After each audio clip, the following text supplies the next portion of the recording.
तालुका शिराळा येथील अमृतनगर येथे बिबट्याच्या हल्ल्यात राजवीर हनुमंत पाटील वय वर्ष 6 या बालकाचा मृत्यू झाला। सदर घटना शुक्रवार दिनांक 30 रोजी सायंकाळी 7च्या सुमारास घडली।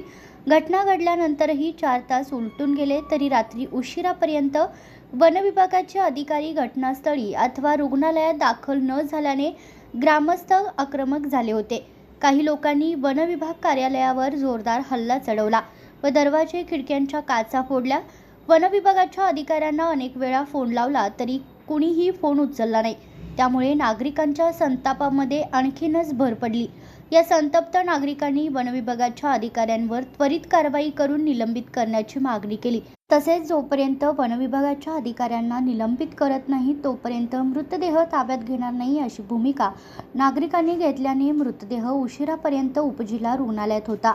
दुःखद निधन झालेलं आहे। त्या संदर्भामध्ये पहिला जो विषय आहे आपल्यासाठी पंचनामा करून त्याचं पोस्टमॉर्टम करून जी आवश्यक ती शासकीय प्रोसेस पार पाडून ती प्रक्रिया पार पाडून त्यांना जी आवश्यक ती शासन नियमानुसार मदत देणं ही पहिली आपली प्रायोरिटी आहे, ती आपण करत आहोत। आता त्यानंतर दुसरा जो विषय आहे त्या ज्या आरोग्यविषयी ज्या तक्रारी आहेत त्याच्या अनुषंगाने प्रस्ताव पाठवायच्या संदर्भामध्ये त्यांचे जे वरिष्ठ आहेत गवते साहेब यांच्याशी माझं बोलणं झालेलं आहे। आपण हा प्रस्ताव उद्याच तयार करून उद्याच पाठवायचा, उद्या जरी सुट्टी असली तर उद्याच पाठवायची तजवीज ठेवलेली आहे। तिसरा विषय आहे की लोकांकडून लक्षात आलं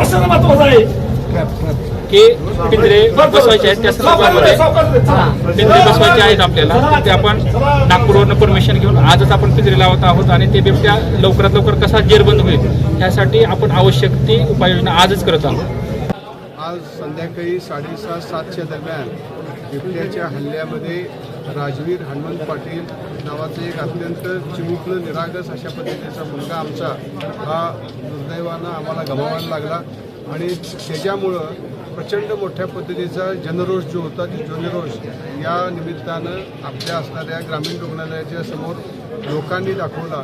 त्याचं कारण असं आहे की वन खात्याच्या मार्फत सातत्यानं या बाबतीत असणारी जी काही भूमिका आहे त्या भूमिकेच्या बाबतीतला तो रोष होता आणि ह्यापुढं या संदर्भात वन खात्यानं असं आश्वासन दिलेलं आहे की त्यांनी नागपूरच्या असणाऱ्या वन खात्याच्या केंद्राकडनं ट्रॅप लावणे आणि ट्रॅप लावून असे नरभक्षक बिबटे जे आहेत त्यांना पकडणे या संदर्भातली परवानगी त्यांनी घेतलेली आहे।